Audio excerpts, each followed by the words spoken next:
कुरामा म ढिलो नगरिकन आफ्नो महत्त्वपूर्ण सम्बोधन र मन्तव्य यहाँ प्रस्तुत गरिदिनका लागि नेपाल कम्युनिस्ट पार्टीका महासचिव आजको उद्घाटन समारोहका प्रमुख अतिथि कमरेड विप्लवलाई हार्दिक अनुरोध गर्दछु।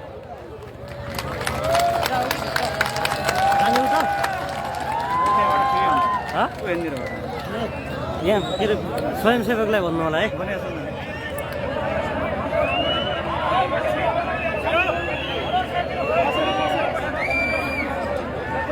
यो धरतीका सबैभन्दा श्रमिक वर्ग, आजसम्म दलित भएर चिनिएका तर सबैभन्दा श्रमिक वर्ग दलित मुक्ति मोर्चा नेपालको यो 5औं राष्ट्रिय सम्मेलनका अध्यक्ष, उद्घाटन समारोहका अध्यक्ष तथा दलित मुक्ति मोर्चा नेपालका अध्यक्षज्यू, यो उद्घाटन समारोहमा सहभागी बन्नुभएका हाम्रो पार्टीका सहयोगका सचिवालय, केन्द्रीय समितिका कमरेडहरू, विभिन्न दलित सङ्गठनहरूबाट दलित आन्दोलनको नेतृत्व गर्दै आएर शुभकामना दिनको लागि उपस्थित विभिन्न सङ्गठनका अतिथि कमरेडहरू, मित्रहरू, हाम्रो पार्टीका जनवर्गीय सङ्गठन र मोर्चाका नेताहरू, आदरणीय शहीद परिवार, बेपत्ता योद्धाका परिवार, घाइते कमरेडहरू, पत्रकार बन्धुहरू, यो कार्यक्रमलाई सफल पार्नको लागि देशैभरिबाट सङ्गठनको प्रतिनिधित्व गर्दै उद्घाटन समारोहमा सहभागी प्रतिनिधि पर्यवेक्षक कमरेडहरू र दलित मुक्ति मोर्चाको उद्घाटन समारोहमा पार्टीको धारणा र मोर्चाका धारणा सुन्नको लागि सुदूरपश्चिमका विशेषतः कैलाली, कञ्चनपुरबाट र अन्य जिल्लाबाट सहभागी आदरणीय जनसमुदायहरू, साथीभाइहरू, स्वयंसेवकहरू, सुरक्षाकर्मीहरू सबैमा म हाम्रो जनप्रिय तथा गौरवशाली पार्टीको केन्द्रको तर्फबाट न्यानो लाल सलाम व्यक्त गर्न चाहन्छु। आदरणीय जनसमुदायहरू, यो 21औं शताब्दी हो। 21औं शताब्दी विज्ञानको युग हो र मान्छेहरू आज चन्द्रमा र मङ्गल ग्रहको यात्राको लागि तयारी गर्दैछन्। तर यो यस्तो संसार पनि हो, यस्तो मुलुक पनि हो, मान्छेहरूले आफ्नो क्षमताबाट मङ्गल ग्रहको यात्रा गर्ने परिकल्पना गरिरहँदा हाम्रो देशमा, यो क्षेत्रमा, यो दक्षिण एसियामा, भारतमा यस्तो पनि कुप्रथा एउटा चलन छ। मान्छेलाई मान्छेले छुन नहुने, मान्छेले मान्छेलाई घरभित्र पस्न दिन नहुने, मान्छेले मान्छेलाई विभेद गर्ने, मान्छेले मान्छेलाई दमन गर्ने यो एउटा कलङ्कित संसार पनि आज छ र त्यो तोड्नको लागि हामी दलित मुक्ति मोर्चाको यो सम्मेलनको आयोजना गर्दैछौँ। हामी त्यो सहभागी बन्दैछौँ र यो दलित मुक्ति मोर्चाले जो सम्मेलन यहाँ उद्घाटन गर्दैछ, हाम्रो विश्वास छ यसले नेपालका समग्र दलितहरू, केवल यो सङ्गठनका दलित मात्रै होइन, केवल नेपालका दलितहरू मात्रै होइन, यो सङ्गठनले नेपालका 60 लाख दलितहरू, अलि यदि त्यहाँ गणनामा तलमाथि परेको छ भने लाखौं लाख, 10औं लाख दलितहरूको र नेपालमा मात्रै होइन दक्षिण एसियाका दलितहरूको मुक्तिको नेतृत्व गर्न तयार हुनुपर्दछ। यसले त्यसबाट नयाँ नेतृत्व, नयाँ विचार, नयाँ दृष्टिकोण लिएर अगाडि बढ्नेछ भन्ने एउटा सफलताको म शुभकामना यहाँ व्यक्त गर्न चाहन्छु। आदरणीय जनसमुदायहरू, हामीलाई थाहा छ, तपाईहरु सबैलाई सायद राम्रोसँग थाहा छ, दलित कुनै बेला थिएन। कुनै बेला यो धरतीमा, यो संसारमा मान्छेहरू सबै बराबर, कतै पनि जातिहरू थिएन, उच्च जाति र नीच जाति भन्ने संसारमा थिएन। ठुलो जाति र सानो जाति भन्ने संसारमा थिएन। आफैमा कोही माथि र कोही तल भन्ने कुरा यो संसारमा थिएन। तर जब एउटा समय आयो समाजमा अलिकति बोलिया बाङ्गाहरूले, अलिकति अगाडि बढेका शक्तिहरूले जब समाजमा श्रमिक वर्गमाथि दमन सुरु गर्न थाले, अर्काले कमाएको श्रमलाई आफ्नो खल्तीमा लिन थाले, कब्जा गर्न थाले, अरूको खुन पसिनालाई आफ्नो पुँजीको निम्ति लुट्न थाले, त्यसपछि यो धरतीमा आजभन्दा 3000 वर्ष मानिन्छ। इतिहासकारहरूको अध्ययन अनुसार, समाजशास्त्रीहरूको अध्ययन अनुसार 3000 वर्ष वरिपरिबाट समाजमा एउटा नयाँ वर्ग जन्मियो। नयाँ वर्ग, श्रम गर्न नचाहने वर्ग, सुविधा भोग गर्न चाहने वर्ग, श्रमिकहरूको श्रमलाई लुटेर आफू सुख शैलमा बाँध्न चाहने एउटा शासक वर्ग जन्मियो। त्यो शासक वर्ग जब जन्मियो, त्यो शासक वर्गको विरुद्धमा जनताले विद्रोह गर्न थाले। मानव श्रम नगरेर, पसिना नबगाएर, मेहनत नगरेर, काम नगरेर अर्काको श्रम पसिना लुटेर खाने एउटा जो वर्ग जन्मिन थाल्यो, त्यो वर्गको विरुद्धमा श्रमजीवीहरूले सङ्घर्ष गर्न थाले र विद्रोह गर्न थाले। त्यसपछि हामी के देख्छौँ भने समाजमा पुँजी कब्जा गर्न सफल, सत्ता कब्जा गर्न सफल, पद कब्जा गर्न सफल, शक्ति निर्माण गर्न सफल एउटा वर्गले एउटा जातिको निर्माण गर्यो र विद्रोही जनतालाई, जसले श्रम गर्थे, जसले पसिना बगाउँथे, जसले मेहनत गर्थे, तिनीहरूलाई जातिको विभाजन गरेर, जातिको नाममा तल र माथि फाटो पारेर, श्रमिकहरूलाई दमन गरेर, उनीहरूलाई विभिन्न ढङ्गले शासन लादेर, कुप्रथा लादेर जाति प्रथाको सुरु गरियो। र त्यो जाति प्रथालाई त्यसैले हामी के भन्ने गर्छौँ भने, हेर्नुहोस् आदरणीय जनसमुदायहरू, यहाँ क्षेत्री बाहुन हामी धेरै छौँ, हामी यहाँ विभिन्न समुदायका छौँ, सबैतिरबाट हामी जुटेका छौँ। यहाँ जनजाति पनि छौँ, क्षेत्री बाहुन पनि छौँ, हामी चौधरीहरू पनि छौँ, हामी दलितहरू पनि छौँ। अहिलेको कथित सत्ताभित्र व्याख्या गरिएका मान्छेहरू हामी धेरै छौँ। तर हामीले बुझ्नुपर्छ, मान्छे आफैमा कहिले पनि विभाजित थिएन। मान्छे आफैमा तल र माथि कहिले पनि थिएन। तल र माथि बनाउने काम सत्ताले गरेको हो, तल र माथि बनाउने काम शासक वर्गले गरेको हो, तल र माथि बनाउने काम पैसाले गरेको हो, तल र माथि बनाउने काम कब्जा गरेर, सत्ता कब्जा गरेर बसेका सामन्तहरूले र दलालहरूले गरेका हुन्। त्यसैले जाति प्रथाको जन्म तरवारबाट भएको छ। यो कुरा सबैले बुझ्नुपर्छ। जनताको इच्छाबाट होइन, जनताको सहमतिबाट होइन, जाति प्रथाको जन्म तरवारद्वारा गरिएको छ। श्रमिक जनतालाई तरवार चलाएर, श्रम गर्ने मान्छेलाई तरवारको भरमा, खुकुरीको भरमा दमन गरेर जाति प्रथा सुरु गरिएको छ। अनि पछि गएपछि, तरवारभन्दा माथि गएपछि बन्दुकको बलमा जाति प्रथा चलाइएको छ। अनि पछि गएपछि विभिन्न कानुन र धर्मशास्त्रहरू तयार गरिएर जातिको जन्म गराइएको छ र जातीय शोषण गरिएको छ। त्यसैले हामीले के भनेका छौँ भने, जातिको जन्म तरवारको बलमा शासकहरूले गरेका हुन्, जनताले गरेका होइन। जनताले कहिले पनि तल र माथिको भेदभाव गर्दैन। सुकुम्बासी किसानहरूलाई तपाईँले हेर्नुभयो भने, दलितहरूलाई तपाईँले हेर्नुभयो, महिलाहरूलाई हेर्नुभयो भने उनीहरूले कसैलाई पनि भेदभाव गर्दैनन्। आफू समान काम गर्नेलाई सबैले सम्मान गर्छन्। कसले भेदभाव गर्छ? समाजमा तपाईँको ठालु पल्टेर खान चाहने मान्छेहरूले भेदभाव गर्छन्। कसले भेदभाव गर्छ? सत्ता कब्जा गरेर जनतामाथि दमन चलाएर खान चाहने शासकहरूले भेदभाव गर्छन्। कसले भेदभाव गर्छ? गाउँ कब्जा गरेर, जमिनहरू कब्जा गरेर कमैया र सुकुम्बासी बनाउन चाहने तत्त्वहरूले जातीय भेदभाव गर्छन्। त्यसैले हामीले भनेका थियौँ, हामी मुक्ति चाहन्छौँ। आदरणीय दलित समुदायहरू, हामीले तपाईँहरूलाई भन्ने कुरा के छ भने, तपाईँहरू दलित होइन, तपाईँ धरतीको मालिक हो, तपाईँ यो श्रमजीवी वर्ग हो, तपाईँ यो धरतीको मालिक हो, यो संसारको मालिक मध्येमा तपाईँ पनि हो। तर तपाईँलाई आज मालिकबाट वञ्चित गरिएको छ र आज जबरजस्त एउटा दलित शब्द भिडाइदिएर दमन गरिएको छ नि। त्यसैले यो तरवारको दमन हो, यो बन्दुकको दमन हो, यो धर्मशास्त्रको दमन हो, यो शासकहरूले आफ्नो हितको निम्ति कानुन बनाएर कानुनद्वारा लादिएको कुप्रथा र दमन हो। त्यसैले हामीले के भनेका छौँ भने, शासकहरू, यो 21औं शताब्दीमा नेपालका शासकहरू सुन्नुपर्छ। यो 21औं शताब्दीमा दक्षिण एसियाका शासकहरूले सुन्नुपर्छ। हामी मान्छे हौँ, हामी मान्छेको व्यवहार चाहन्छौँ, हामी मानव हौँ, हामी मानव जस्तो बन्न चाहन्छौँ। यदि तिमीहरूले फेरि पनि तरवारको बलमा हामीमाथि जाति प्रथा लाग्न चाहन्छौ भने, बन्दुकको बलमा जाति पत्ता लाग्न चाहन्छौ भने, पैसाको बलमा र सत्ताको बलमा नेपाली जनतालाई या संसारभरिका जनतालाई तिमीहरू विभेद र उत्पीडन गर्न चाहन्छौ भने हामीले केवल यति भनेका छौँ, हामी शान्तिपूर्ण तरिकाले मुक्ति चाहन्छौँ। तरवारको फलमा हामीमाथि शासन लादिन्छ, तरवार र बन्दुकको फलमा हामीलाई जाति विभाजन गरिन्छ, जातिमाथि दमन गरिन्छ भने तरवारको सामना तरवारबाट गर्न तयार हुनुपर्छ। हामीले कुनै गल्ती कुरा गरेका छैनौँ। बन्दुकको बलमा जाति विभाजन गरिन्छ र बन्दुकको नालबाट जनतालाई दमन गरिन्छ र जातीय विभेद गरिन्छ भने त्यो बन्दुकको नाललाई बन्दुकद्वारा सामना गर्न तयार हुनुपर्छ।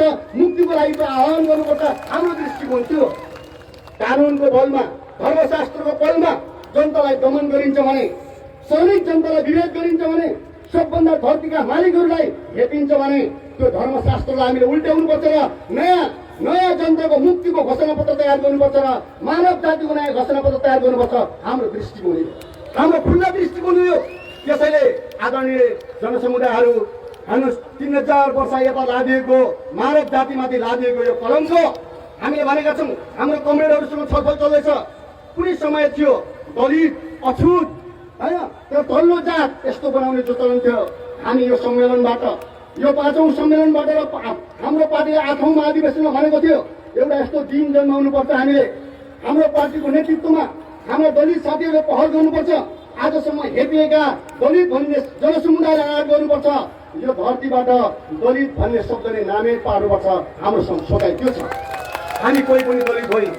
हामीले दलित बनाइएको हो नि, हामी कसरी दलित हौँ?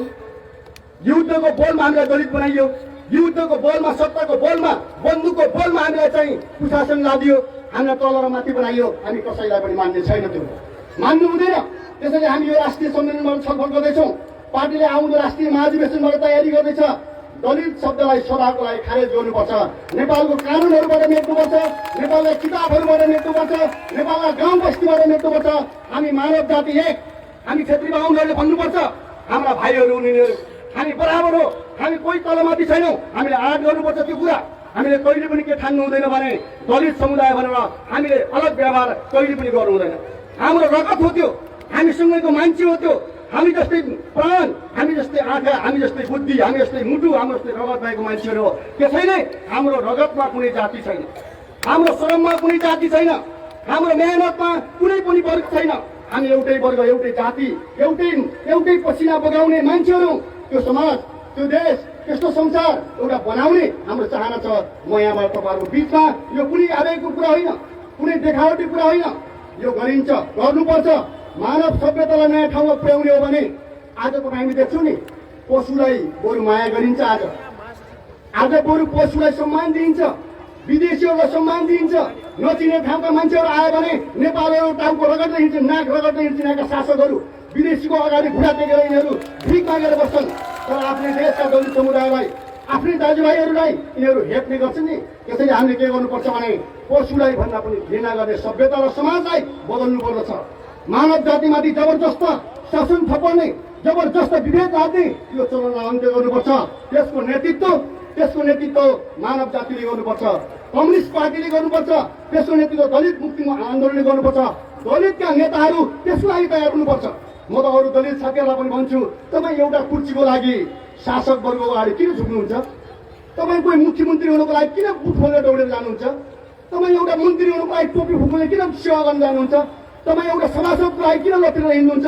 तपाईँ एउटा सामान्य कर्मचारीको लागि किन नागरा गर्दै हिँड्नुहुन्छ संसदवादी दलका नेताहरूको अगाडि? त्यसैले हाम्रो भनाइ के छ भने मुक्ति नभएसम्म एकता आवश्यक हुन्छ। मुक्ति नभएसम्म सङ्गठित हुनु जरुरी छ।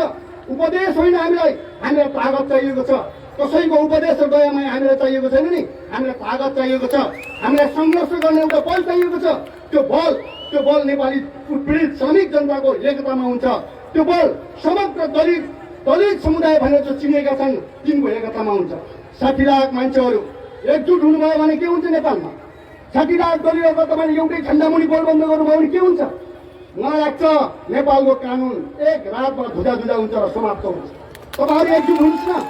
तपाईँको चाहिँ हामीलाई थाहा छैन, हामीले लडेनौँ। राणा शासनको विरुद्धमा लड्ने मान्छे हामी होइन, हाम्रा अग्रजहरू लडेनन्। पञ्चायतको विरुद्धमा हाम्रा अग्रजहरू लडे। त्यसपछि बहुदलीय व्यवस्थाको नाममा ल्याइएको दलालहरू र सामन्तहरूको व्यवस्थाको विरुद्धमा हामी लड्यौँ नि। जनयुद्ध लड्यौँ, जनयुद्धले ठुलो पिठो पार्यो मान्छेहरूलाई। हामीले देख्यौँ नि के जनयुद्ध अगाडिसम्म यसरी दलित समुदायलाई आउनु दिन्थ्यो? के जनयुद्ध अगाडिसम्म चाहिँ दलित समुदायलाई गाउँ गाउँमा सम्मान गरिन्थ्यो? कहीँ पनि गरिदिन्थ्यो, कहीँ पनि त्यो सुविधा थिएन। तर आज हामी देख्छौँ एउटा चेतना, एउटा जागरण पैदा भएको छ, तर पुरा हुन पाएन। षड्यन्त्र भयो, खेल भयो। माओवादी पार्टीको मात्रै कुरा थिएन नि, हामीले भनेको कुरा के थियो जनसमुदाय भने नेपालका श्रमिक जनताको मुक्तिको कुरा थियो। दलितको कुरा मात्रै होइन, महिलाको कुरा थियो, जनजातिको कुरा थियो। चौधरी जमुसाले आज आउनुभएको छ, खुसी पनि लाग्यो। मैले हिजो पनि देखेँ कमलरी र कमैया बनाउने प्रथाको विरुद्धमा हामीले विद्रोह गरेको हो नि। हामी तपाईँको जमिनदारको घरमा यदि कमलरी र कमैया बसिरहेको भए के हामी मुक्त हुन्थ्यौँ? जमिनदारको माया गरे, माया छ हामीलाई भनेर एक छाक मिठो खान दिएको भरमा हामी जमिनदारी प्रथाको विरुद्धमा विद्रोह गर्दैनथ्यौँ भने के कमैया र कमलरीहरू मुक्त हुन्थे? कदापि हुन सक्ने थिएनन्। हामीले जमिनदारहरूलाई बन्दुकको नोकबाट ठिक पारेपछि कमैया र कमैलीहरू मुक्त भएका हुन् नि। कमैया र कमलरीको मुक्ति जनयुद्धले प्राप्त गरेको। ठिक त्यसै गरी दलित समुदायमाथि जसरी हेपिन्थ्यो त्यो समुदायलाई जुरुक उठाएको जनयुद्धले हो नि। तर त्यसको विरुद्धमा षड्यन्त्र भयो, त्यसको विरुद्धमा थुप्रै तपाईँको चाहिँ विभेदहरू भयो र हामीले भन्यौँ त्यो नगर। सत्तामा बस्ने मान्छेहरू चाहे काङ्ग्रेस होस्, चाहे एमाले होस्, चाहे पछिल्लो समयमा माओवादी केन्द्रकै होस्, तपाईँहरू आफ्नो कुर्सीको निम्ति, आफ्नो सुविधाको निम्ति, आफ्नो फाइदाको निम्ति केही नेताहरूलाई कुर्सी चाहियो भनेर, सुविधा भयो भनेर तपाईँहरू जनताको अधिकार कटौती नगर्नुहोस्। तपाईँहरू जनताको विरुद्धमा नजानुहोस्। कानुन, कथित कानुनको बलमा जनतालाई आश्वासन बाँडेर, जनतालाई लोभ देखाएर आफू कुर्सीमा पुगेर पुरानै व्यवस्था र पुरानै समाज नलाद्नुहोस्। हामीले भनेको कुरा त्यो थियो। तर जनयुद्धका उपलब्धिहरूलाई समाप्त पार्दै, जनताले विजय गरेका कुराहरूलाई धुलो पिठो पार्दै, जनताका सत्ताहरूलाई निषेध गर्दै, जनताको जनमुक्ति सेनालाई निषेध गर्दै, जनताले प्राप्त गरेका न्यायपूर्ण अदालतहरूलाई निषेध गर्दै, जनताका अदालतहरूलाई समाप्त पार्दै पुरानै सत्तामा अलिअलि परिवर्तन भयो। त्यो जो कमरेडले भन्नुभयो अलिअलि परिवर्तन भइ नै हाल्छ, समयले पनि ल्याउँछ। परिवर्तन भएको छ, केही भएको छैन भन्ने कुरा होइन, परिवर्तन केही भएको छ। एउटा सामन्तवादको अन्त्य त भयो, त्यो ठिकै छ। तर नेपाली जनताले अधिकार पाउन सकेन, नेपालका श्रमिकहरूले अधिकार पाउन सकेनन्। किसान मजदुरहरूले अधिकार पाएनन्, दलितहरूले अधिकार पाएनन्, सुकुम्बासी किसानहरूले अधिकार पाएनन्, हलैया कमैयाहरूले अधिकार पाएनन्। नेपाली समाज पुरानै ठाउँमा फर्किने परिस्थिति बन्यो। त्यसैले हामीले के भनेका छौँ भने आफ्नो स्वार्थको लागि त्यो काम नगर्नुहोस्, तपाईँले त्यो नगर्नुहोस्। तर हामीले हेऱ्यौँ हामीले जनताले हार्न थालेपछि, जनताको सत्ताले हार्न थालेपछि हामीले के देख्यौँ भने बिस्तारै समाजमा फेरि अत्याचारहरू फर्किन थालेका छन्। फेरि दलितको नाममा नरसंहार मचाउने कामहरू भएका छन्। फेरि दलितलाई भान्सामा छुन नदिने नाममा हत्याहरू हुन थालेका छन्। दलितहरूलाई गाउँमा विभिन्न ढङ्गले उत्पीडन गर्ने, महिलाहरूलाई उत्पीडन गर्ने, सुकुम्बासीहरूलाई उत्पीडन गर्ने, लखेट्ने, बास नदिने, घाँस नदिने नेपालमा फेरि प्रक्रिया अगाडि आएको छ। त्यसैले हामीले भनेको कुरा के हो, कमेन्टहरू जनसमुदाय भने कि सत्ताले जनताको सेवा गर्नुपर्दछ। सत्ताको काम भनेको जनताको सेवा गर्नु हो नि। सबै जनता गएर त्यसमा पनि श्रमिक जनताको सेवा गर्ने सत्ताको काम हुनुपर्छ। उत्पीडित जनताको सेवा गर्ने सत्ताको काम हुनुपर्छ होइन। सबभन्दा दबिएको जनतालाई अधिकार सूचित गर्ने काम सत्ताको हुनुपर्छ नि। तर गरेन। सत्ताले महिलाहरूमाथिको दमनलाई अन्त्य गर्न सकेन, चाहेन। नेपालमा सत्ताले गरिबहरूमाथिको उत्पीडनलाई अन्त्य गर्न चाहेन। सत्ताले नेपालको स्वाधीनतालाई सुनिश्चित गर्न चाहेन। सत्ताले हामी देख्यौँ महिला, दलित, जनसमुदाय, श्रमिक जति पनि छन् उनीहरूको अधिकारलाई सुनिश्चित गर्न चाहेन। त्यसैले हामीले भन्यौँ यो एउटा षड्यन्त्र हो, यो एउटा खेल हो। त्यसैले हामीले भन्यौँ यदि त्यति बेला हामीले भनेका थियौँ, जति बेला प्रचण्ड कमरेडसँग हामीले बहस गर्दैथ्यौँ र हामीले विद्रोह गर्दैथ्यौँ, यहाँ धेरै साथीहरू आउनुभएको छ। कुनै प्रचण्ड कमरेडको व्यक्तिगत कुनै त्यस्तो हाम्रो रिस लिएको कुरा होइन, कुनै हाम्रो त्यहाँ रिस आवेगको कुरा होइन, त्यहाँ केही पनि थिएन हाम्रो। हामीले भनेको कुरा केवल के थियो भने जनयुद्धमा लड्दाखेरि हामीले गरेको वाचा, जनताको अगाडि उभिएर गरेको हाम्रो प्रतिबद्धता, जनताले हामीमाथि गरेको विश्वास र आशा, त्यसलाई मर्न दिनु हुँदैन, त्यसलाई दायाँ बायाँ पर्न दिनु हुँदैन। हामीले यो कुरा भनेका थियौँ। जब यताउता हुन थाल्यो कमरेडहरू, दायाँ बायाँ हुन थाल्यो, हामीले विद्रोह गर्यौँ, हामीले पार्टी अलग बनायौँ। हाम्रो त्यो रहर थिएन। हामी के चाहन्थ्यौँ भने हेर्नुहोस्, हामी कम्तीमा पनि नेपाली जनताको अधिकार सुनिश्चित भएको देख्न चाहन्थ्यौँ, हाम्रो अरू केही पनि थिएन। यतिसम्म कि तपाईँलाई थाहा छ नि, हाम्रा योद्धाहरू बेपत्ता छन्। 1000 भन्दा बढी हाम्रा जनयुद्धका योद्धाहरू बेपत्ता छन्। त्यसको कुनै लेखाजोखा छैन आजसम्म पनि। प्रचण्ड कमरेड 2 पटक प्रधानमन्त्री हुनुभयो, बाबुराम भट्टराई 1 पटक प्रधानमन्त्री हुनुभयो, नेपालका कम्युनिस्ट भन्ने मान्छेहरू प्रधानमन्त्री हुन्छन्। अहिले शेरबहादुर प्रधानमन्त्री छन्, तर हाम्रा बेपत्ता साथीहरूको बारेमा न उहाँहरूले सूचना दिनुहुन्छ, न उहाँले लास देखाउन सक्नुहुन्छ, न उहाँले सास देखाउन सक्नुहुन्छ, केही पनि बोल्न तयार हुनुहुन्न नि। जसको बलमा गणतन्त्र आयो, जुन जनयुद्धको बलमा आजको परिवर्तन भयो, त्यसकै कारणले शेरबहादुर पनि गणतन्त्रको प्रधानमन्त्री हुन पाएका छन्। तर हामीले के देखेका छौँ भने हाम्रा शहीदहरूलाई राष्ट्रिय शहीदको दर्जा दिइएको छैन आज पनि। जसले नेपाली जनताको मुक्तिको लागि रगत बनायो, जसले आफ्नो जीवन दियो, जसले सम्पूर्ण रूपले चाहिँ तहस नहस हुँदाखेरि पनि झुकेन, ती हाम्रा महान शहीदहरूको बारेमा आज पनि कुनै अत्तोपत्तो छैन, कुनै मतलब छैन। शहीदको नाममा व्यापार गर्ने, शहीदको नाममा पैसा बाँडफाँड गर्ने प्रयत्नहरू हुँदैछन्। बेपत्ता योद्धाहरूको बारेमा कुनै गणना छैन। त्यसैले आदरणीय जनसमुदायहरू, हामीले के भन्यौँ भने यदि त्यस्तो हुन्छ भने हामी मान्दैनौँ। हामी प्रचण्डजी निश्चित रूपले कुनै बेलाको हाम्रो नेता हो, बाबुरामजी कुनै बेलाको नेता हो, हामी मान्छौँ। केपी ओलीहरू, माधव नेपालहरू कम्युनिस्ट नेताहरू हुन्, उनीहरूले कुनै समयमा दुःख पनि गरेका हुन्। दुःख त कङ्ग्रेसले पनि कुनै बेला गरेकै हो। कङ्ग्रेसले पनि हामीले हेर्छौँ सामान्य दुःख गरेको होइन। 7 सालको क्रान्तिमा, 18 सालमा, 26 सालमा कङ्ग्रेसले पनि धेरै दुःख गरेको कुरा हामीलाई थाहा छ। तर नेताहरूले सत्तामा पुगेपछि दुःख बिर्से नि त। नेताहरूले कुर्सीमा पुगेपछि जनता बिर्से नि त। नेताहरूले कुर्सी र सत्तामा पुगेपछि शहीदहरू बिर्सिन खोजे नि त। नेताहरूले कुर्सीमा पुगेपछि बेपत्ता योद्धाहरूलाई बिर्सिन खोजे नि त। त्यसकारण हामीले के भन्यौँ भने हामी यो स्वीकार गर्दैन। हामी काङ्ग्रेसको कुरा होइन, यो हाम्रो काङ्ग्रेससँगको कुरा होइन, हाम्रो एमालेसँग कुरा पनि होइन। यदि जनताको विरुद्धमा, यदि शहीदहरूको सपनाको विरुद्धमा, यदि श्रमजीवी जनताको हितको विरुद्धमा प्रचण्डजी नै जानुहुन्छ भने पनि, बाबुरामजी नै जानुहुन्छ भने पनि हामी मान्दैनौँ। हामीले अस्वीकार गरेका कुरा हो, हामी उठेको कुरा हो नि। हामी उठ्यौँ, हामी लड्यौँ, हामीले यो पनि घोषणा गऱ्यौँ कि तपाईँहरू यदि हाम्रो कुरा सुन्नुहुन्न भने, नेपाली जनताको कुरा सुन्नुहुन्न भने, श्रमिक जनताको कुरा सुन्नुहुन्न भने हामी अर्को क्रान्ति छेड्छौँ। हामीले त्यो पनि हामी क्रान्ति छेड्छौँ। हामी चुप लगाएर बस्नेवाला छैनौँ। हामी जे भयो भयो, दमन चल्ला, के अरे दमन होला, हामीमाथि फेरि अर्को खालको चाहिँ केही समस्या होला, हामीलाई खतरा होला, समस्या हो, हामीलाई त्यसको कुनै प्रभाव छैन, हामीलाई कुनै मतलब छैन। त्यसैले हामीले के गर्यौँ भन्दाखेरि यदि तपाईँहरूले जनताको कुरा सुन्न चाहनुहुन्न भने, होइन, शहीदहरूको सपनाहरूलाई पुरा गर्न चाहनुहुन्न भने हामी अर्को आन्दोलन सुरु गर्छौँ। हामीले गऱ्यौँ पनि, हामीले गऱ्यौँ। हामीले एकीकृत जनक्रान्ति संश्लेषण गऱ्यौँ, हामीले नेपाली जनतामा गयौँ, हामीले भन्यौँ हामी बरु यो जीवनलाई जनताको लागि समर्पित गर्छौँ। हामी आफ्नो प्राणलाई फेरि आवश्यक पऱ्यो भने यो धरतीमा रगत बगाउन तयार हुन्छौँ। तर हामी जनतालाई धोका दिँदैनौँ, शहीदहरूलाई धोका दिँदैनौँ। यो देशका श्रमिक जनताको सपनालाई पुरा गर्छौँ। हामीले त्यहाँबाट चाहिँ आन्दोलन सुरु गऱ्यौँ। तपाईँ हामीलाई थाहा छ हामीमाथि प्रतिबन्ध लगायौँ, हामीमाथि प्रतिबन्ध लगाउनु भयो नि। प्रतिबन्ध पनि रमाइलो कुरा के हो भने कम्युनिस्ट सरकारले नै हामीलाई प्रतिबन्ध लगायो। जनताले कम्युनिस्ट भनेर भोट दिए, जनताले समाजवाद ल्याउनुहोस् भनेर भोट दिए, सारा गरे, उहाँहरूले हामीलाई प्रतिबन्ध लगाउनु।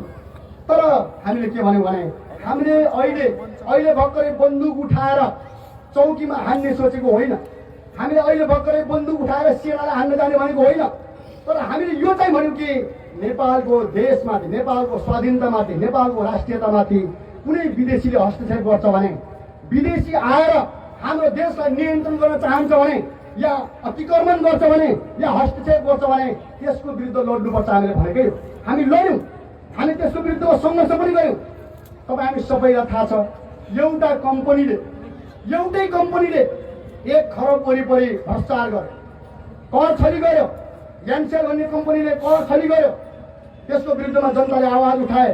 त्यो हामीले भनेको होइन नि, त्यो सर्वोच्च अदालतले चाहिँ भन्यो, सारा देशभरि त्यसको विरोध भयो। हामीले पनि त्यो भन्यौँ, तर कसैले पनि कुरा सुनेनन्।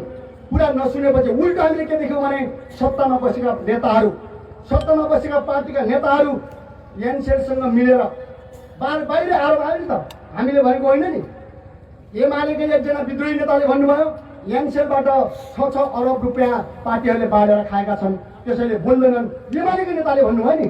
त्यसैले हामीले के भन्यौँ भने एउटा देशको ढुकुटी विचलन गर्ने, एउटा देशको ढुकुटी लुटेर खाने कम्पनीसँग मिलेर, विदेशी कम्पनीसँग मिलेर यदि नेपालमा रजाइ गर्छु भन्ने, नेपालको सत्ता चलाउँछु भन्ने सोचाइ छ भने त्यसको विरुद्धमा सङ्घर्ष गर्नुपर्छ भनेर निश्चित रूपले हामीले गऱ्यौँ। त्यो सङ्घर्ष नेपाली जनताको अहितमा थिएन नि, त्यो सङ्घर्ष नेपाल राष्ट्रको विरुद्धमा थिएन नि, त्यो त नेपाली जनताको हितमा गरेको सङ्घर्ष थियो। हाम्रो दिदीबहिनीलाई बेच्ने एउटा चलन छ अहिले पनि। तपाईँ हामी सबैले गाउँ गाउँमा भन्नुपर्छ, सतर्क बनाउनुपर्छ। मेन पावर सप्लाईको नाममा लुकाएर हाम्रा दिदीबहिनीहरूलाई विदेशमा गल्लीमा लगेर आलु र मुला जस्तो बेच्ने अहिले पनि चल्छ। कैयौँ दिदीबहिनीहरूले रेडियोबाट भनिराख्नु भएको हुन्छ, टेलिभिजनबाट भनिराख्नु भएको हुन्छ, बिबिसीबाट भनिराख्नु भएको हुन्छ नि। म आफैले सुने प्रतिबन्धको समयमा होइन हाम्रा दिदीबहिनीहरू रुँदै भनिराख्नु भएको थियो कि हामीले त विदेशमा लगेर मान्छेको व्यवहार पनि गरिँदैन, त्यहाँ वस्तु बेचेको जस्तो एउटा कुनै सामान बेचेको जस्तो लाइन लगाएर उभिएर नाङ्गो बनाएर छानी छानी मालिकहरूले किन्छन् र हाम्रा कोठामा लगेर कोठीमा राखेर हाम्रो उनको इच्छाअनुसार भोग गर्छन् त्यो उनीहरू भन्ने थिए। त्यो थाहा पाएको भए हामी जाँदैनौँ। हामीले भन्यौँ नेपाल राज्यले यदि हाम्रो दिदीबहिनीहरूलाई विदेश पठाउनुपर्छ भने कानुन अनुसार पठाउन, सकेसम्म नेपालमै रोजगारी दियो। यत्रो क्रान्तिपछि आएको सरकारले रोजगारी दिन सक्दैन भने, यत्रो परिवर्तनपछि आएको सरकारले जनतालाई सुव्यवस्था दिन सक्दैन भने यो सरकार किन चल्ने? यिनी मान्छेले किन सत्ता चलाउने? यिनीहरू तुरुन्तै सत्ताबाट हटाइनुपर्छ नि, हटाइनुपर्छ, खारेज हुनुपर्छ नि। तर पनि हामीले भन्यौँ यदि तिमीहरूले विदेश पठाउनु छ भने आधिकारिक कम्पनीबाट पठाउ न, कम्तीमा जागिर के हो त्यो ग्यारेन्टी गरेर पठाऊ। तर हाम्रो दिदीबहिनीहरूलाई एउटा वस्तुको जस्तो जो बेचिन्छ, हामीले यतिसम्म सुन्यौँ नेपालबाट भारत, भारतबाट म्यानमार, बर्माबाट चोरेर श्रीलङ्का हुँदै विदेशमा पुर्याउने बेच्ने जो चलन छ हामी त्यहाँ पनि कारवाही गर्छौँ। अरू त अरू हेर्नुहोस्, हामीलाई त वास्तवमा अनौठो पनि लाग्छ। प्रधानमन्त्रीको जमिन बेचेर खाने दलालहरू छन् यो देशमा, भन्नुहोस् न। यस्तो खालको छ नि त जनताको हालत के होला?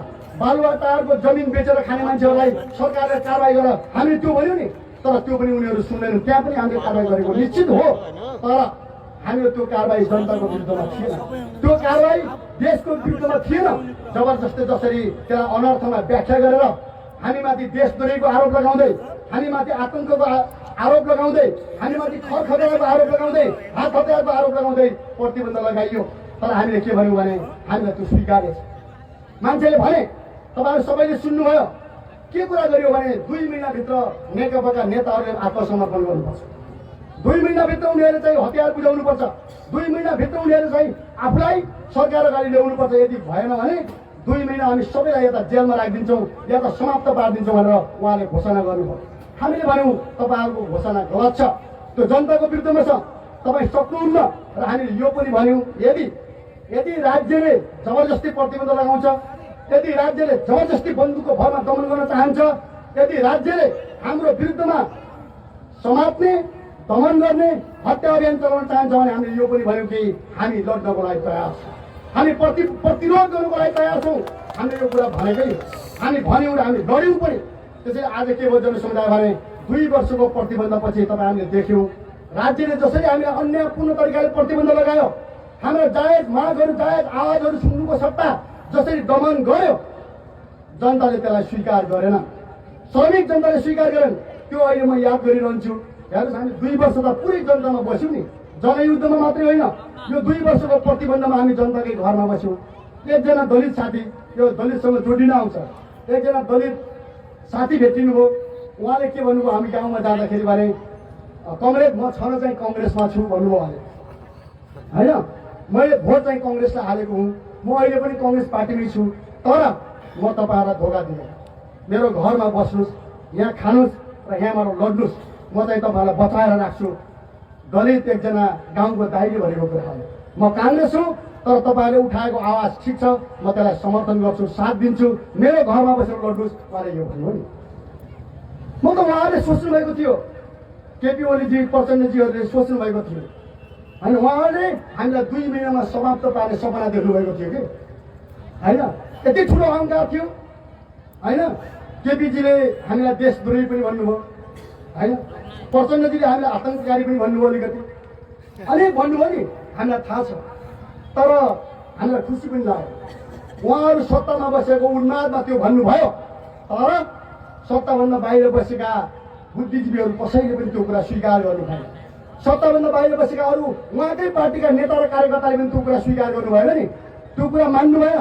यतिसम्म कि सेनाभित्रका अफिसरहरू, प्रहरीभित्रका अफिसरहरू, रिटायर भएका अफिसरहरूले यो कुरा भन्नुभयो कि एकजना अफिसरले बाहिर आएर भनिदिनु हो, नेकपाका नेता र कार्यकर्ताहरू देशद्रोही होइन, यिनीहरू विदेशमा बसेर लडेका छैनन्, यिनीहरूले विदेशीको इसारामा लडेका छैनन्।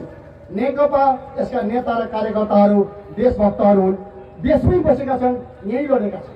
उहाँले यति चाहिँ भन्नुभयो, लड्ने बाटो लिएका छन्, राज्यले वार्ता गर्नु पर्यो, कुरा गर्नु। तर आज हामी सुन्छौँ।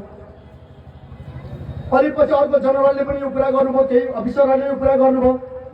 हाम्रो बारेमा त्यति कुरा गरेको कारणले र प्रतिबन्ध लगाउनु हुँदैन भनेको कारणले हामीले यो पनि सुन्यौँ, उहाँहरूको पेन्सन पनि खोज्नु थालियो।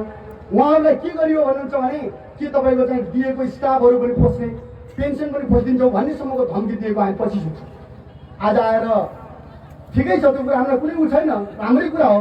तर आज आएर प्रचण्डले भन्नुहुन्छ प्रतिबन्ध लगाउने बेला मलाई केही पनि थाहा थिएन, सब यो केपीले गरेको हो, यो केपीको काम हो भनेर भन्नुहुन्छ उहाँले। भन्नुहोस् न।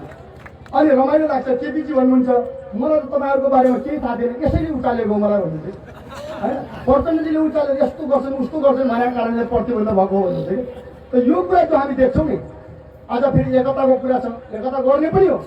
मैले तपाईँको चर्चा छ नि, सबैतिर यहाँ साथीहरूले भन्नु पनि भयो, आउनुभएको दलित साथीहरूले एकता गर्नु पर्यो भनेर। एकता गर्ने नै हो, हामीले एकता गर्ने हो। एकता जस्तो प्रचण्डजीले आजकल भन्नुहुन्छ होइन, सबै हामी माओवादीहरू एक हुन्छौँ भन्नुहुन्छ कि। हामी एक हुने हो, एक निश्चित रूपले हुने हो। तर एक भएर कुर्सी कब्जा गर्नको लागि दौडिने होइन, एक भएर मन्त्री हुनुको लागि दौडिने होइन। हामीले भनेका छौँ सब कम्युनिस्टहरू एक हुने हो, माओवादी मात्रै होइन, माओवादी बाहिरका अरू कम्युनिस्ट पनि एक हुने हो। कम्युनिस्टहरू मात्रै होइन, देशभक्तहरू पनि एक हुने हो, सत्ता लोकतन्त्रवादीहरू पनि एक हुने हो। र हाम्रो देशलाई आजको दमनबाट, आजको विदेशीहरूको हस्तक्षेपबाट, आजको विभेदबाट, आजको गरिबीबाट, आजको अन्य अत्याचारबाट मुक्त गर्ने हो र हाम्रो देशलाई समाजवादमा लाने हो। त्यसैले हाम्रो भने के छ भने आज तपाईँहरूले जो कुरा गर्नुहुन्छ नि, यो कुरा हिजो तपाईँहरूले एउटा जनरलले जति पनि गर्नु भएन नि त, त्यो कुरा पनि तपाईँहरूले हेक्का राख्नु पर्यो नि।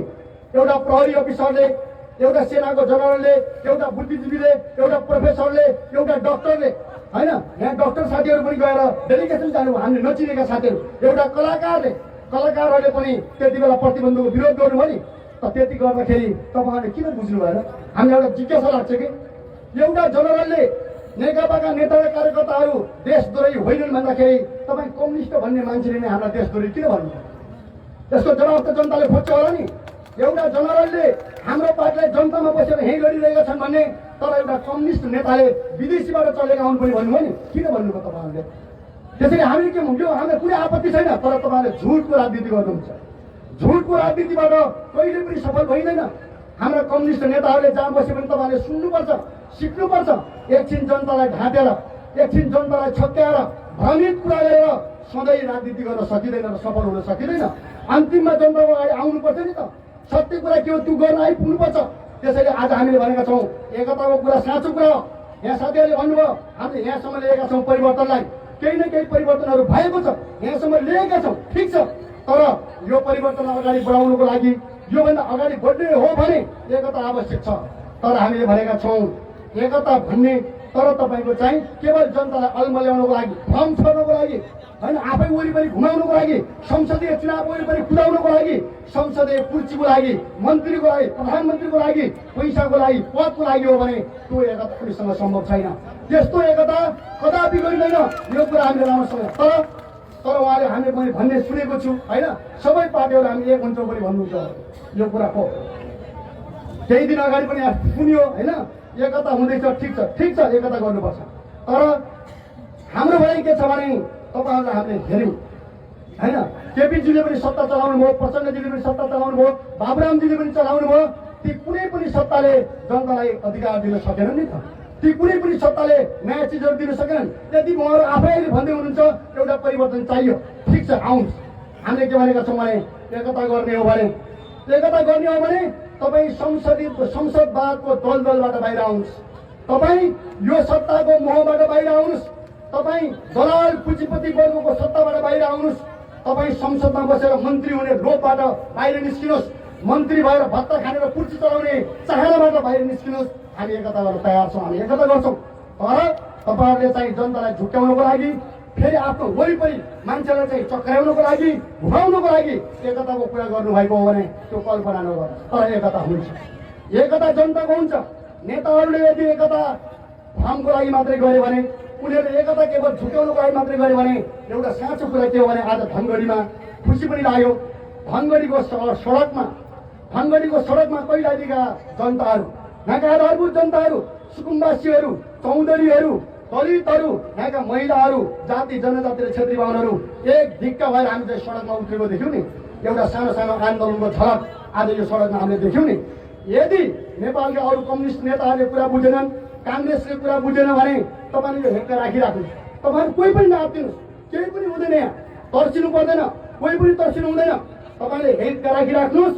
गाउँ गाउँबाट नेपाल कम्युनिस्ट पार्टी वरिपरि जनता एकताबद्ध हुँदै आउनेछ, किसानहरू एकताबद्ध हुँदै आउनेवाला छन्, युवाहरू एकताबद्ध हुँदै आउनेवाला छन्। एक दिन तपाईँ हाम्रो आँखा अगाडि हेर्दा हेर्दा एउटा समय आइपुग्नेछ, निश्चित रूपले आउँछ। निर्धक्क हुनुहोस्। यो देश बचाउनको लागि आज हामी सुन्छौँ नि, विदेशीहरूले हाम्रो देशमाथि गिद्ध दृष्टि लगाइरहेका छन्। विदेशीहरूले आफ्नो हस्तक्षेप दारा नम्र यहाँ घुसाउन चाहिरहेका छन् नि। तपाईँले देखिरहनु भएको छ। हाम्रो देश बचाउनको लागि, हाम्रो जनतालाई अधिकार सम्पन्न बनाउनको लागि, हाम्रा जनताको मुक्तिको लागि तपाईँले विश्वास गर्नुहोस्। एक दिन नेपाली जनता समाजवादसम्म जानको लागि नेपाल कम्युनिस्ट पार्टीको वरिपरि गाउँ गाउँबाट गोलबन्द हुनेवाला छ। गाउँमा मात्रै होइन, सहरमा नौजवानहरू, कलेजमा, युनिभर्सिटीमा, विद्यालयहरूमा बुद्धिजीवीहरू, शिक्षकहरू, वैज्ञानिकहरू सबै एकजुट हुने परिस्थिति आउँछ, हामी ल्याउँछौँ। तपाईँहरू विश्वस्त हुनुहोस् कि एक दिन नेपाली जनताहरू परिवर्तनको पक्षमा, नेपाली जनताहरू राष्ट्रिय स्वाधीनताको पक्षमा, जनताको पूर्ण अधिकारको पक्षमा एक ढिक्का भएर आउनेछ र त्यति बेला सम्भवतः सबै नेताहरू पनि आउलान्। आएनछन् भने पनि नेताहरू एकातिर, संसदवादीहरू एकातिर, यो सत्ता चलाउन मात्रै चाहने तत्त्वहरू एकातिर, अरू मुक्ति चाहने जनता, परिवर्तन चाहने जनता, अग्रगामी रूपान्तरण चाहने जनता, स्वतन्त्रता चाहने जनता, देशभक्त जनता, प्रगतिशील लोकतन्त्रवादी जनताहरू योबाट नयाँ अगाडि बढ्नको लागि, नयाँ ठाउँमा पुग्नको लागि, समाजवादमा पुग्नको लागि एकताबद्ध भएर आउनेछन्, हाम्रो यो विश्वास छ। आदरणीय जनसमुदायहरू, तपाईँ हामी चाहिँ यो जो परिवेशमा छौँ, अहिले हामीले भन्यौँ कि हामीले किन भन्यौँ? एउटा हामीले भनेका छौँ जन्म सङ्ग्रहको कुरा गरेका छौँ। अघि हाम्रो साथीहरूले पनि भन्नुभयो जन्म सङ्ग्रह हामीले किन भन्यौँ? प्रतिबन्ध हट्यो, प्रतिबन्ध हट्यो र हामीले भन्यौँ, हामीले पहिले पनि भनेका थियौँ प्रतिबन्ध अन्यायपूर्ण छ।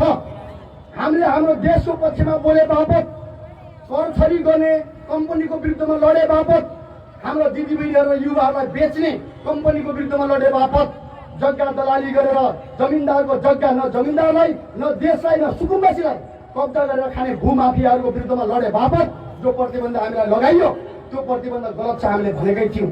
त्यो प्रतिबन्ध राज्य वार्तामा आयो, छलफल चल्यो, राज्यसँग हाम्रो 3 बुँदे सहमति भयो, ठिकै भयो। अहिले बाहिर विभिन्न व्याख्या पनि गरिन्छ। कसैले के भन्छन् भने होइन नेकपा फेरि आइसक्यो नि त, संसदवादमै आइसक्यो, यही राजनीतिमा आइसक्यो, यही आइ त सक्यो, अब के फरक छ? कतिले यो भनेको हामी सुन्छौँ, कतिले राज्यलाई उचालेको पनि हामी सुन्छौँ। केपी ओलीले होइन गल्ती गरे, नेकपाले त हतियार पनि बुझाएको छैन, नेकपाले सेना बनाएको छ त्यो पनि विघटन गरेको छैन, नेकपाले संविधानको व्यवस्था मान्छु पनि भनेको छैन। राज्य त फस्यो नि त होइन, नेकपालाई छुट दिएर राज्य फस्यो, राज्यले गुमायो, राज्यले केही पनि पाएन। त्यता उतातिर उचालेको देख्छौँ, एकातिर हामीलाई उचाल्ने, अर्कोतिर राज्यलाई उचाल्ने, यो गरिराखेको हामी देख्छौँ। हामीले के भनेका छौँ भने यो कुरा नेकपा, म तपाईँलाई यहाँ अहिले भन्न चाहन्छु, नेपाल कम्युनिस्ट पार्टी संसदीय व्यवस्थामा फर्किएको पार्टी होइन। यो सब गाउँ गाउँमा तपाईँले भनिदिनु होला, यो कुनै हाम्रो दल छैन, हाम्रो त्रास छैन। नेपाल कम्युनिस्ट पार्टी यो दलाल पुँजीवादी सत्ताभित्र फर्किएको पार्टी होइन। यही कुर्सीमा पुग्नको लागि, मन्त्री हुनको लागि फर्किएको पार्टी होइन। यही सरकारमा गएर मोज मस्ती गरौँ भनेर फर्किएको पार्टी होइन। यो कुरा जनताको घर घरमा तपाईँले पुर्याइदिनुहुन्छ, यसमा हामीलाई कुनै आपत्ति छैन। यो पार्टीले यो संविधान मान्दैन। यो संविधान भनेको दलाल पुँजीपति वर्गको हितमा बनाइएको संविधान हो। नेपालका सुकुम्बासीहरूको अधिकार छिनेर बनाइएको संविधान हो। नेपालका दलितहरूको अधिकार छिनेर, महिलाहरूको अधिकार छिनेर, युवाहरूको अधिकार छिनेर बनाइएको संविधान हो। केही परिवर्तन निश्चित रूपले भएको छ, तर यो जनताको पूर्ण संविधान होइन। त्यसैले यो संविधान मानेर आयो भन्ने कुरा पनि सत्य होइन। यो कुरा जनतालाई हामी भन्न चाहन्छौँ। तर अर्को कुरा के पनि सत्य होइन भने कि हामीसँग हतियार छ र हामी फेरि युद्धमा तुरुन्तै फर्किँदैछौँ र राज्यले हामीलाई चाहिँ जो वार्ता गर्यो त्यो राज्य फस्यो, यो कुरा झुटो कुरा हो। यो विदेशीहरूले उचालेको कुरा हो। यो सत्ता कब्जा गरेर खाने केही कम्पनीहरूले गरेको भ्रम हो। यो नेपालमा दलाल पुँजीपति वर्गले विभिन्न कम्पनी खोलेर कम्पनीबाट धन सोरेर देशको बजेट कब्जा गरेर बसिराखेका छन्। ती कम्पनीहरूको यो चाहिँ काम हो। हामीले कुनै राज्यलाई फसाउन हिँडेको कुरा पनि होइन र हामीसँग हतियार भएको कुरा पनि होइन। यहाँ पत्रकार बन्धुहरूले प्रायः जसो सोध्दै गर्नुहुन्छ, आज पनि कान्तिपुरमा गङ्गा विषयहरूले लेखेको कुरा हामीले हेऱ्यौँ। होइन हाम्रो पार्टीलाई गङ्गा विषयले के विश्लेषण गर्नुभएको छ भने अझै पनि यो पार्टी शान्ति परिक्रमा आएको मान्न सकिँदैन भनेको जस्तो व्याख्या गर्नुभएको छ। भन्नुहोस् न, खगेन्द्र सङ्ग्रौलाजीले चाहिँ फेरि जन्मसँग किन मागेको होला भनेर बुढाले निराशा व्यक्त गरेर बसेको छ न। यो कुरा छ। मैले यहाँ तपाईँलाई भन्ने कुरा के छ भने हामीले हतियार उठाएर हिँडेको कुरा होइन, तर हामीले यो चाहिँ भनेको मैले अघि तपाईँहरूलाई भने हतियार उठाउँदाको दिन हामी जनतालाई भन्नेछौँ नेपालमा हतियार उठाउने बेला भयो, घर घरबाट उठाउनुहोस् र लड्नुहोस् हामी भन्नेवाला छौँ नि, भन्छौँ आवश्यक भयो भने। तर अहिले हामीले भनेका छैनौँ नि त। नभनेको कुरा भन्नु कि भन्नु किन भन्छन् मान्छेहरू? नगरेको कुरा गर्यो कि गर्यो किन भन्ने? त्यसैले हामीले के भनेका थियौँ भने हामीसँग हतियार छ, यो शङ्का मात्रै हो, यो अनुमान मात्रै हो, यो विभिन्न मान्छेले छरेको भ्रम हो। वार्तामा पनि त्यो कुरा आएको छ। काङ्ग्रेसका साथीहरूले पनि अहिले यो कुरा उठाउने गरेका छन्। सरकारले पनि अहिले 3 बुँदे भएपछि लागू गरेको छैन नि त। कता कता हतियारको न्यु फुटेको जस्तो देखिन्छ। हामीले के भनेका छौँ भने तपाईँले हाम्रो हतियार देख्नु भएको छ? के राज्यका मान्छेले हाम्रो हतियार हाम्रो गोलीगट्टा तपाईँले आँखाले देख्नु भएको छ? शङ्काको भ्रम छर्ने कति छ हामीसँग हतियार? के हतियार छ? तपाईँसँग प्रमाण छ? युद्ध भएको हो नेपालमा? के हामीले नेपाली सेना र प्रहरीसँग युद्ध घोषणा गरेका थियौँ? के यहाँ ठुलो भिडन्त भएको थियो? के कुनै आधुनिक बन्दुकहरू प्रयोग भएका थिए? त्यो केही पनि भएको छैन नि।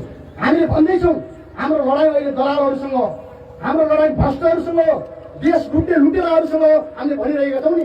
तर उहाँहरू के गर्नुहुन्छ भने सेनालाई उचाल्नुहुन्छ, उहाँहरू प्रहरीलाई उचाल्न खोज्नुहुन्छ। यिनीसँग हतियार छ भन्नु। मैले भनेको छु हामीले इमान्दारीपूर्वक भनेका छौँ हतियारको कुरा नगरौँ, अप्रमाणित कुरा र शङ्का लाग्ने कुरा नगरौँ, हतियार तर यो पनि भनेका छौँ यदि राज्यले हतियार नै खोज्छ भने कति चाहियो त्यो पनि दिउँला नि त। त्यो पनि हामी तयारी छौँ नि। हाम्रो कुरा के छ भने त्यो भनेको फेरि तपाईँले भन्नुहोला जिपिएमसी मेसिन गन तोप त्यो होइन। हामीले एकचोटि चाइनिज कम्युनिस्ट पार्टीको अध्यक्ष माओ सेतुङले भन्नुभएको थियो जब जनता लड्न तयार हुन्छ नि त्यसरी ढुङ्गा लाठी पनि हतियारमा बदलिन्छ, डटपेन पनि हतियार हुन्छ भन्नुभएको थियो नि। हामी एक भारी गठीहरू ल्याइदिन्छौँ नि त सरकारलाई, कति चाहियो होइन 2-4 ट्रक ढुङ्गा पाइदिन्छौँ नि त। जनताले लड्ने हतियार त त्यो पनि त हो। त्यसरी मैले के भने यो हाँसो जस्तो मात्रै होइन, यो साँच्चै कुरा हो।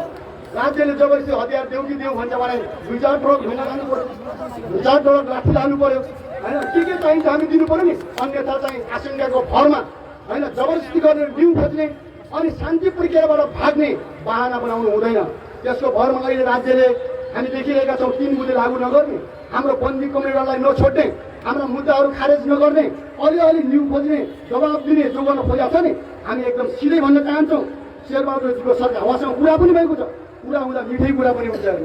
सबै पार्टीका नेतालाई हामीले भेट्यौँ, प्रचण्डजीलाई भेट्यौँ, माधवजीलाई भेट्यौँ, बाबुरामजीलाई भेट्यौँ, उपेन्द्र यादव, महेन्द्र ठाकुर होइन, कमल थापा सबैलाई हामीले भेट्यौँ। किरणजीहरूलाई त भेट्ने कुरा नै भइहाल्यो होइन। केपी ओली हामी सबै। तर हामीसँग उहाँहरूले भन्नुहुन्छ तपाईँहरूलाई अन्याय भएको छ, हामी छोड्नुपर्छ, राज्यले तर छोड्नुहुन्न नि। किन छोड्नुहुन्न? शेरबहादुर देउवाले पनि हामीसँग भेट्दाखेरि छोडिहाल्छौँ भन्नुभयो। अहिले गृहमन्त्री हुनुहुन्छ बालकृष्ण खाँड, उहाँले पनि होइन छोड्नुपर्छ भन्नुहुन्छ होइन। कानुन मन्त्रीले पनि छोड्नुपर्छ भन्नुहुन्छ, तर किन छोड्नुहुन्न?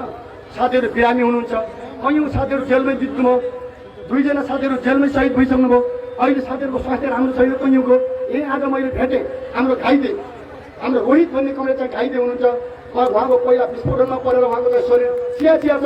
किन छोड्नुहुन्न तपाईँहरू? तपाईँहरूले यदि हामीलाई घेराबन्दी गर्न खोज्नु भएको हो भने, बहाना बनाउन खोज्नु भएको हो भने नेकपालाई दबावमा राख्ने कि घेराएर दबावमा राखेर झुकाइन्छ अनि पछि आफ्नो कुरा पुरा गरेर मात्रै गरौँला, नत्र यसलाई दबावमा राख्नुपर्छ भने ठान्नु भएको छ भने मैले दाङमा पनि भनेको थिएँ, पोखरामा पनि भनेको, काठमाडौँमा पनि भनेको थिएँ। हेर्नुहोस् यो सरकारले बुझिराखोस्, गलत दबावमा परेर, घेराबन्दीमा परेर, गलत सम्झौता गर्न खोजेर नेकपालाई झुकाउँछु भने तपाईँले सोच्नुभएको छ भने त्यो दिवा सपना कहिले पनि पुरा हुनेवाला छैन, त्यो हुँदैन। नेकपा घेराबन्दीमा परेर नभएको कुरामा कुनै पनि त्यो मान्नेवाला छैन, कुनै पनि शर्त मान्नेवाला छैन।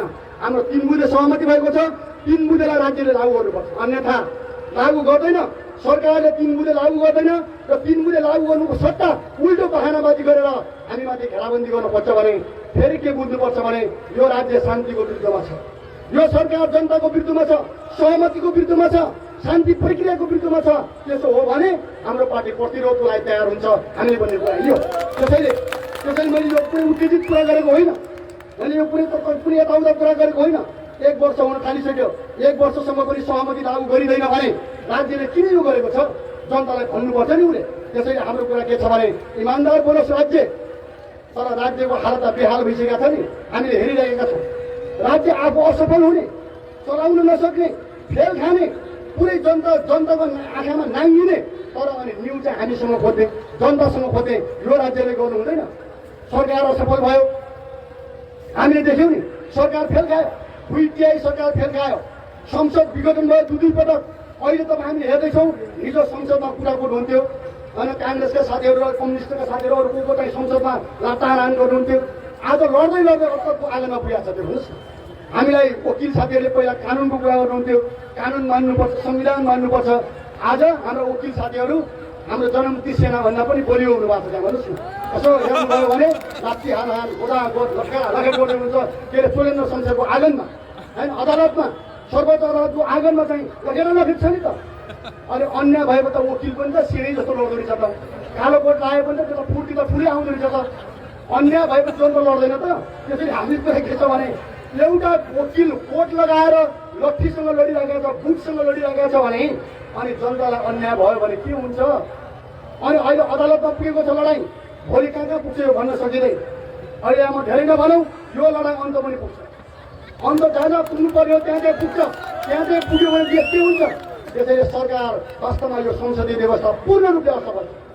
कहीँ पनि सफल छैन कि न किसानको समस्या हल गरेको छ यसले, न मजदुरको समस्या हल गरेको छ, न तपाईँको दलितको समस्या हल गरेको छ, न महिलाको गरेको छ, न मधेसीको गरेको छ, न तपाईँको मुस्लिमको गरेको छ, न क्षेत्री बाहुनको गरेको छ। कसैको समस्या हल गर्दैन भने यो सरकार त असफल भयो नि। त्यो मात्रै होइन, सरकार चलाउनु पनि असफल भएको छ, संसद चलाउनु पनि असफल भएको छ, संविधान चलाउनु पनि असफल भएको छ, अदालत चलाउनु पनि असफल भएको छ। भने हामीले के भन्यौँ भने तपाईँहरू असफल भइसकेपछि अब एकचोटि यही व्यवस्था मान भनेर तपाईँहरू किन भन्नुहुन्छ? असफल व्यवस्था रोज्ने, असफल व्यवस्थालाई फेर्न पाउने जनताको अधिकारलाई तपाईँ दिनुहोस् न। जनताले यही व्यवस्था रोज्छन् कि अर्को व्यवस्था रोज्छन्? त्यसैले हामीले के भन्यौँ आदरणीय जनसमुदाय भने यदि हामीलाई तपाईँहरूले भन्नुहुन्छ नि बल परेको कुरा, बन्दुकको कुरा त्यो होइन। चाहनाले कोहीले पनि बन्दुक उठाउँदैन जनसमुदायहरू, चाहनाले कसैले पनि लडाइँमा जाँदैन, कसैलाई पनि मर्ने इच्छा हुँदैन नि त्यत्तिकै। लास्टमा लड्ने भनेको तपाईँले के बुझ्नु होला भने यदि बन्दुकको कुरा कसैले गर्छ भने लडाइँको मोर्चामा जान बाध्य हुन्छ भने राज्यले बाध्य पारेपछि मात्रै हो। राज्यले जनताको कुरा नसुनेपछि, जनताका अधिकारहरूको बारेमा नसोचेपछि, सुनिश्चित गर्न तयार नभएपछि यसपछि बाध्य भएर लड्ने कुरा छुट्टै हो। हाम्रो पार्टीले भनेको छ हामी त्यो बाध्यतामा सकेसम्म देशलाई राज्यले धकेल्नु हुँदैन। त्यसको लागि हामीले के भन्यौँ भने तपाईँहरूको व्यवस्था असफल भयो। हामीले भनेको होइन नि, हामीले पहिले भनेको यो व्यवस्था असफल भयो त आज जनताले भनेका छन्, सारा जनताले भनेका छन्। त्यसैले हाम्रो भनाइ के छ भने असफल व्यवस्थालाई जबरजस्ती चलाउन नखोज्नुहोस्। तपाईँको व्यवस्था धुजा भइसक्यो नि, नाङ्गो भइसक्यो, केही पनि छैन। त्यसैले संसदीय व्यवस्थालाई जबरजस्ती चलाउन नखोज्नुहोस् न। त्यसैले हामीले काङ्ग्रेसको साथीलाई भनेका छौँ, तपाईँले पनि त समाजवाद भनिराख्नु भएको छ नि त। काङ्ग्रेसको साथीहरूले लोकतान्त्रिक समाजवाद भन्नुहुन्छ, बाबुराम भट्टराईहरूले सङ्घीय समाजवाद भन्नुहुन्छ, उपेन्द्र यादव र महन्त ठाकुरहरूले सङ्घीय समाजवाद भन्नुहुन्छ, हामी वैज्ञानिक समाजवाद भन्छौँ। अरू कम्युनिस्ट पार्टीहरूले वैज्ञानिक समाजवाद भन्छन्, नयाँ जनवाद भन्छ। त्यसैले हामीले के भन्यौँ भने यो असफल व्यवस्थालाई नलाग्नुहोस्। यदि तपाईँहरू साँच्चै नै शान्तिप्रिय हो भने, शेरबहादुर देउवा शान्तिप्रिय हो भने, केपी ओली शान्तिप्रिय हो भने, प्रचण्डजी शान्तिप्रिय हो भने हामीले के भनेका छौँ भने तपाईँहरू जनताको बिचमा आउनुहोस्, तपाईँ प्रतिस्पर्धा गर्न तयार हुनुहोस्। शान्तिपूर्ण तरिकाले जनतालाई आफ्नो व्यवस्था रोज्न दिनुहोस्। जनताले यो असफल संसदीय व्यवस्था रोज्छन् कि वैज्ञानिक समाजवाद रोज्छन्? हामीले के भनेका छौँ भने यदि जनताले आफ्नो मतद्वारा नयाँ व्यवस्था रोज्न चाहन्छन् भने तपाईँ दिनुहोस्। जनताको अधिकार हो नि। तपाईँ संसदको चुनाव गर्न तयार हुनुहुन्छ, तपाईँ संसदीय व्यवस्थाको चुनाव गर्न के अरे संसदीय त्यहाँ प्रतिनिधि सभाको चाहिँ निर्वाचन गर्न तयार हुनुहुन्छ, तपाईँ अरू निर्वाचन गाउँ समिति गाउँपालिकाको निर्वाचन गर्न तयार हुनुहुन्छ। त्योभन्दा राम्रो चुनाव, व्यवस्थागत चुनाव यदि जनताले चाहन्छन् र तपाईँहरू तयार हुनुहुन्छ भने त्यो दिनुहोस्, हामी तयार छौँ। हामीले भनेको कुरा यो हो, जनतालाई दिउँ। जनताको व्यवस्था कस्तो हुने, यही हुने या योभन्दा राम्रो वैज्ञानिक समाजवाद हुने जनतालाई रोज्न दिउँ न। हामी शान्तिपूर्ण तरिकाले प्रतिस्पर्धा गर्न तयार छौँ। हामीले भनेको कुरा यो बन्दुकको कुरा होइन, यो जनताको मतको कुरा हो। यो भनेर नेपाल कम्युनिस्ट पार्टीले जनमत सङ्ग्रहको प्रस्ताव अगाडि बढाएको छ। आदरणीय जनसमुदाय, तर हामीले के भनेका छौँ भने मान्छेले भन्छन् के जन्म सङ्ग्रहबाट परिवर्तन हुन्छ, के जन्म सङ्ग्रहबाट समाजवाद आउँछ, यो पनि चर्चा छ नि। हामीले भनेका छौँ जन्म सङ्ग्रह त्यसै हुँदैन। जनताले बुझेपछि जन्म सङ्ग्रह हुने हो, जनताको तागतको जन्म सङ्ग्रह हुने हो र परिवर्तन चाहने जनताको बलमा यदि जनताले यो व्यवस्था होइन वैज्ञानिक समाजवाद रोजे भने त्यो जन्म सङ्ग्रह हाम्रो निम्ति जायज छ, हाम्रो निम्ति स्वीकार्य छ।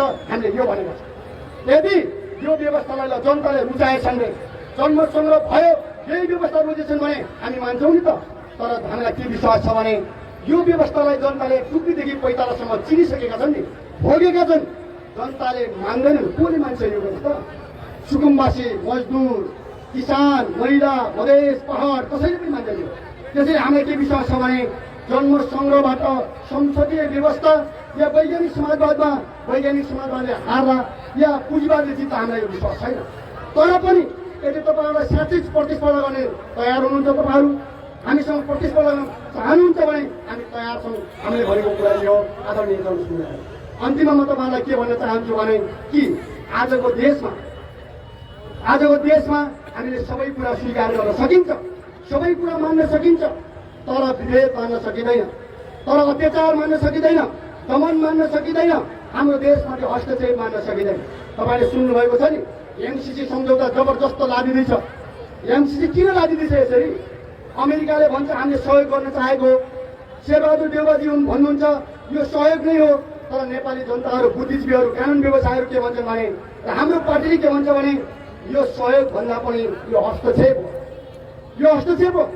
एमसिसी सम्झौतामा के भनेको छ त्यहाँ भने नेपालको कानुन भन्दा पनि माथि एमसिसी सम्झौता, नेपालको सुरक्षा प्रहरी र सेना भन्दा पनि एमसिसीको सम्झौता माथि यो छ। त्यहाँ नेपालको कानुन भन्दा पनि माथि, नेपालको सुरक्षा नीति निकाय भन्दा पनि माथि जो हुने परिस्थिति छ त्यसले हाम्रो देशको सार्वभौमिकतालाई हनन गर्छ, स्वाधीनतालाई हनन गर्छ।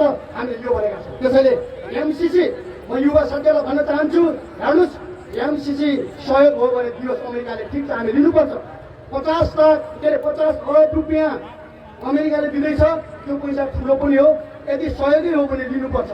तर हाम्रो देशभन्दा त्यो 50 अरब पैसा ठुलो होइन, सबैले यो बुझ्नुपर्छ। 50 अरबको नाममा अमेरिकाले आफ्नो हस्तक्षेप नेपालमा गर्न चाहेको हो भने 50 अरबलाई अगाडि डलर देखाएर होइन 50 करोड डलर देखाएर हाम्रो देशमाथि हस्तक्षेप गर्न चाहेको भने, हाम्रो स्वाधीनतामाथि अतिक्रमण गर्न खोजेको हो भने, हाम्रो देशलाई उसले घुमाउरो पाराले नियन्त्रण गर्न खोजेको हो भने कदापि त्यो स्वीकार गरिँदैन।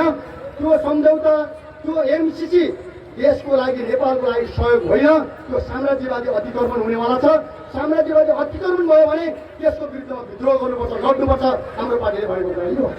यसैले आदरणीय जनसमुदायहरू, अमेरिकालाई पनि हामीले पत्र लेखेर भनेका छौँ, तपाईँ सहयोग गर्न चाहनुहुन्छ नेपाल सरकारलाई दिनुहोस् न त 50 अरब रुपियाँ, नेपाल सरकारलाई हस्तान्तरण गर्नुहोस्, भइहाल्यो नि। नेपालको कानुन अनुसार परिचालन गर्न दिनुहोस्, भइहाल्यो नि। किन त्यत्रो सम्झौता गराउनु, किन त्यत्रो घटु संसदबाट पास गराउन खोज्ने? त्यो चाहिँ गलत हुन्छ। हामीले यो भनेका छौँ। अमेरिकालाई हामीले पत्रमा भनेका छौँ 70 वर्षको सम्बन्ध अमेरिका र नेपालको भयो भनेर उहाँले भन्नुभएको छ। यो कुरा हो।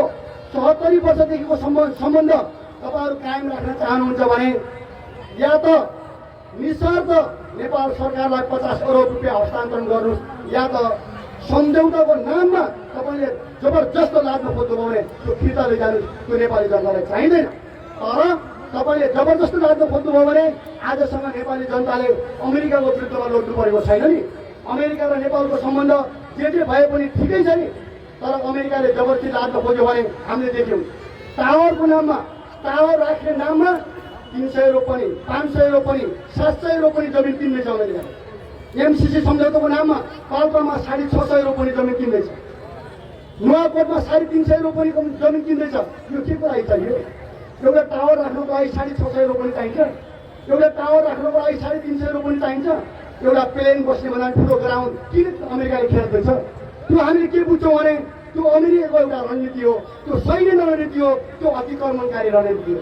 यदि त्यो जबरजस्ती दियो भने अमेरिकाले के बुझ्नुपर्छ भने आजसम्म नभत्कियो अमेरिका र नेपालको सम्बन्ध एमसिसीको कारणले लडाइँमा परिणत हुनेवाला छ। यो अमेरिकाले राम्रोसँग बुझ्यो। हामीले यो हामीले देख्यौँ नि, बमले जनतालाई हराउन सकिँदैन, पैसाले जनतालाई किन्न सकिँदैन, पैसाले देशको स्वाधीनतालाई किन्न सकिँदैन, पैसाले जनताको स्वाभिमानलाई किन्न सकिँदैन। यो कुरा अहिले अफगानिस्तानले पनि देखाएको छ। अमेरिकाले अफगानिस्तानलाई ठुलो पिठो पार्छ भनेर आएको हो नि त। तर आज संसारका मान्छेले देखेका छन् अहिलेभन्दा कति वर्ष 1975मा भियतनामबाट अमेरिका परास्त भएर फर्किनु परेको थियो। आज कति वर्षपछि 75-25 र यो 25 लगभग 50 वर्षपछि अमेरिका फेरि अर्को लडाइँमा अफगानिस्तानी जनताको लडाइँमा पराजित भएर फर्किनु परेको छ। नेपालमा यदि अमेरिकाले जबरजस्ती गर्यो भने एमसिसीको बहानामा नेपालमा फेरि हस्तक्षेप गर्न खोज्यो भने नेपाल अर्को भियतनाम हुनेवाला छ। नेपाल अर्को फेरि तपाईँको प्रतिरोधसँग केन्द्र बन्छ। यसकारण आदरणीय जनसमुदायहरू हामीले राम्रोसँग अमेरिकालाई बुझाउनुपर्छ। त्यस्तै प्रकारले भारतलाई पनि बुझाउनुपर्छ। आज जनगणना हुँदैछ। लिपुले कालोपानी लिम्पियाधुरा त्यो वरिपरिको जनतालाई अहिले मतगणना गर्न नदिने इन्डियाले दबाब दिएको छ। दार्चुलाका जनताहरूले मतगणना गरेर माग राखिराखेका छन्। नेपालभरिका जनताले माग राखिराखेका छन्। तर भारतले के गरेको छ भने हाम्रा नागरिकहरूलाई ट्विनबाट जिउँदै खसाल्ने हत्या गर्ने भएन। अहिले त्यहाँ तपाईँको हाम्रो नेपालको भूमि कालोपानी क्षेत्रका जनताको मतगणना गरेर जनगणना गर्न नदिने त्यो खेल गरिरहेको छ। हामी भारतलाई पनि त्यो भन्न चाहन्छौँ। भारत हाम्रो छिमेकी हो, तर भारतले लगातार 50 वर्षदेखि हामीमाथि अतिक्रमण गर्दै आएको छ। यो अतिक्रमण अन्यायपूर्ण छ र अहिले हाम्रो देशको भूगोललाई कब्जा गरेर जसरी गरेको छ बसिरहेको छ। भारतले क्रमशः नेपाली जनताको चेतना, नेपाली जनताको भावनालाई ख्याल गर्नुपर्छ। अन्यथा यो नेपाल, यो सिक्किम होइन। भारतले बुझिराखोस्, सिक्किमलाई खाएको जस्तो नेपाललाई घेराबन्दी गर्छु भन्ने भारतले सपना देखेको छ भने नेपाल विस्फोटक भएर भारतको भित्रमा उत्रिनेवाला छ। नेपालले अर्को नयाँ किल्लाबन्दी गर्नुपर्छ।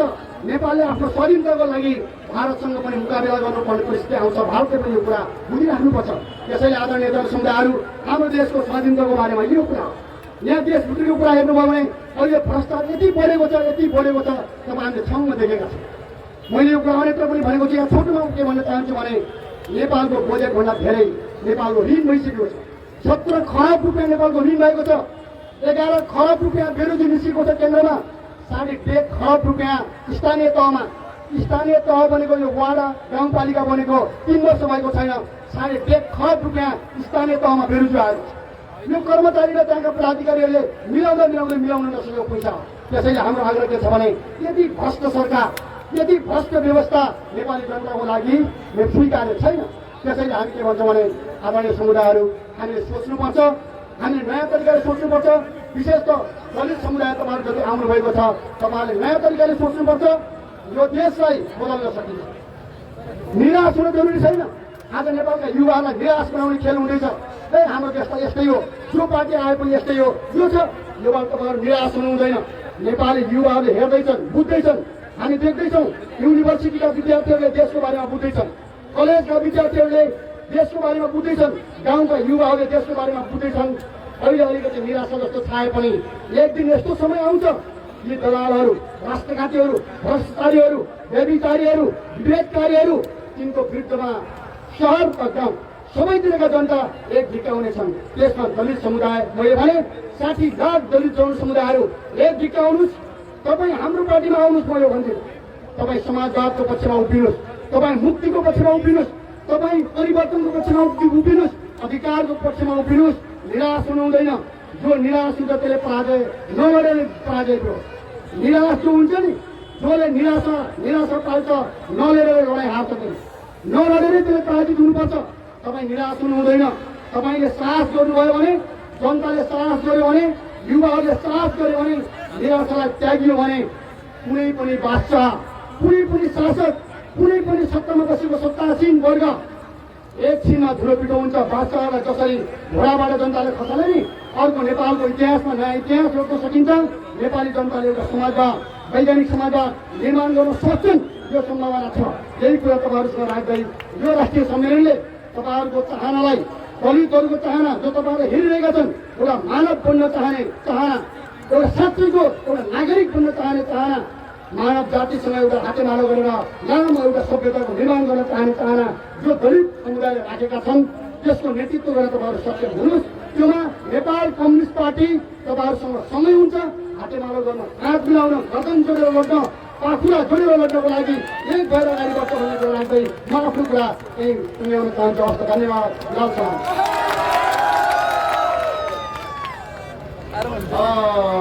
धेरै धेरै धन्यवाद आदरणीय महासचिव अमृत विक्रमलाई।